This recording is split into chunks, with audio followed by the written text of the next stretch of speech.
Superhero movies have been some of the biggest blockbuster films of our generation. When it is done right, these films can bring to life some of our favorite characters in ways we never imagined.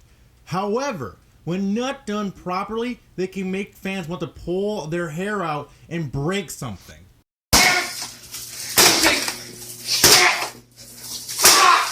I'm your host, as always, K-Mac Time, and today we're going to take a look at the 10 worst superhero movies of all time.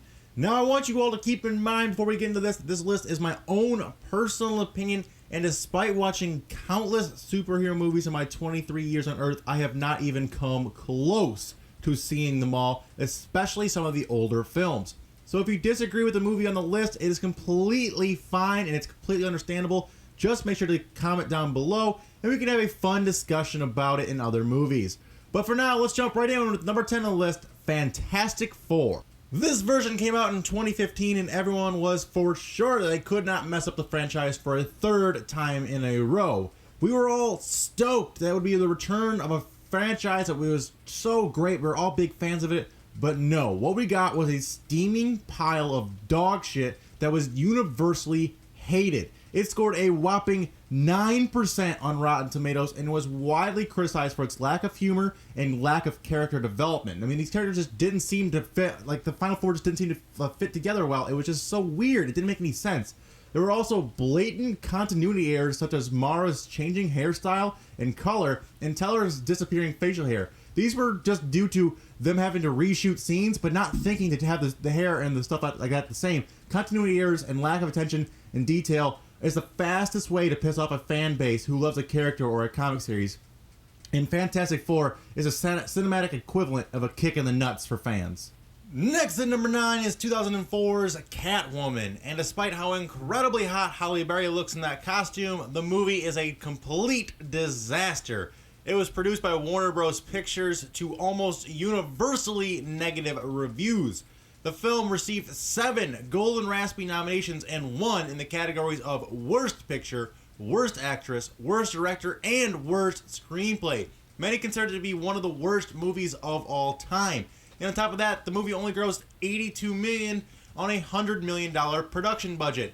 So it fell flat at the box office as well. Number 8 goes to Ghost Rider 2: Spirit of Vengeance. And just when you thought Nicolas Cage couldn't possibly be any worse than he was in the first Ghost Rider film, he dropped this pile of shit on you back in 2012.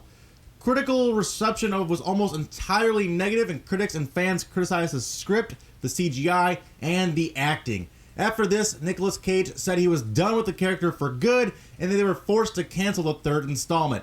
Thank God for that. Coming in at number 7 is 2007's Spider-Man 3, the last of the Tobey Maguire Spider-Man movies, and it's by far the worst of the trilogy. The first two are actually some of the best superhero movies I've ever seen, but this installment takes a left turn straight to Shitsville. I mean, first off, they tried to do too much at once and ended up not doing much of anything at all. The fight scenes were great, but it's usual, but they were spaced out so far between and they were bogged down with such lame dialogue and these weird love scenes. This movie may not be the worst ever, but it was a massive letdown coming off of those first 2 movies that were so good, and it's why it's on this list. It had the biggest drop-off of any movie I've ever seen, and it really hurt me to watch this, and it was just a giant piece of crap, and that's why it's on our list. Number 6 goes to 2011's Green Lantern starring Ryan Reynolds. Now, Ryan Reynolds himself regularly takes stabs at this cringe-worthy movie, even cracking a joke about it not making his suit green in Deadpool, which was amazing. That movie was so much better than this pile of crap. It was widely criticized for its bad CG effects, and Green Lantern himself was almost entirely done in CG. Reynolds actually only did the acting for the face and the rest of the scenes, and it made it look rather jerky and it was unappealing to the eye. It received just a 26% on Rotten Tomatoes, and it's a shame as it had a massive budget and an incredibly deep comic book mythology to work with, but yet we got this stinker. Next at number 5 is 2009's X-Men Origins Wolverine. It tried and failed to tell Wolverine's origin story, despite any number of plot missteps and a distracting supporting role from rapper will.i.am for whatever reason. The film is best known for introducing Ryan Reynolds as a mutilated, confused version of Deadpool.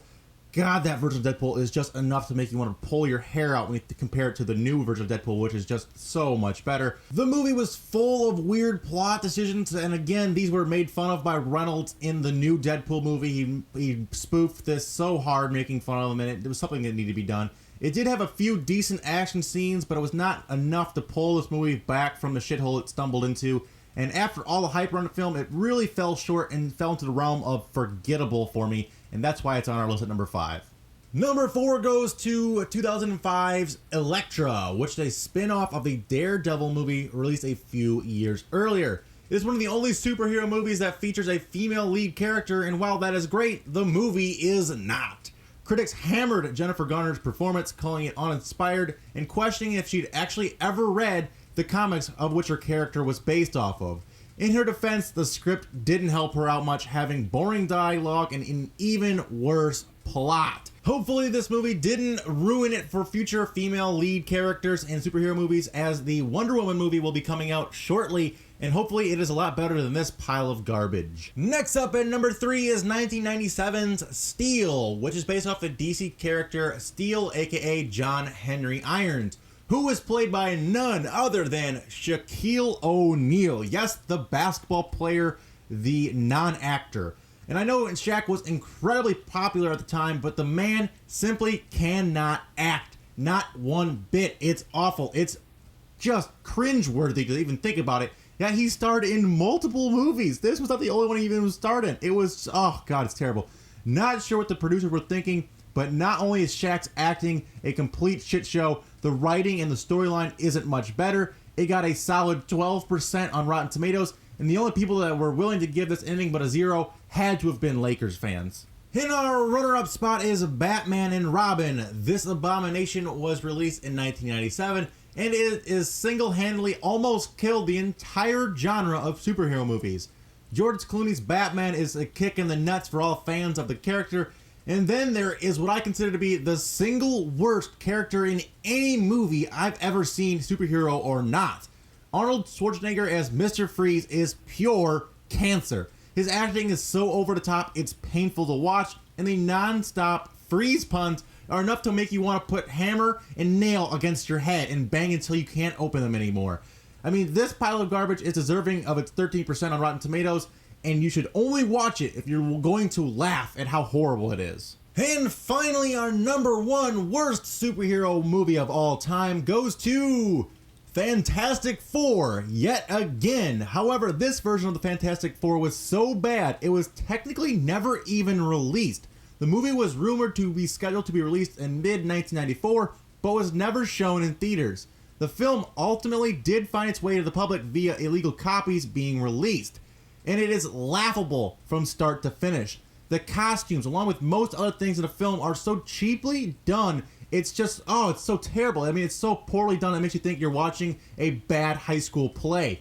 On top of that, the actors gave terrible, god-awful performances. You couple that with bad writing, and you have yourself a movie that is absolute 110% pure garbage. We should just be thankful that this piece of trash never made it to the big screen, and we were lucky enough to avoid that bullet. Seriously, if you guys get your hands on a copy of this and give it a watch, it is god-awful. If you're into watching bad movies, then I do recommend this one for you. But anyway, guys, that is my top 10 worst superhero movies of all time. I hope you guys enjoyed. If you did, make sure to drop a like and subscribe for more videos like this in your sub box.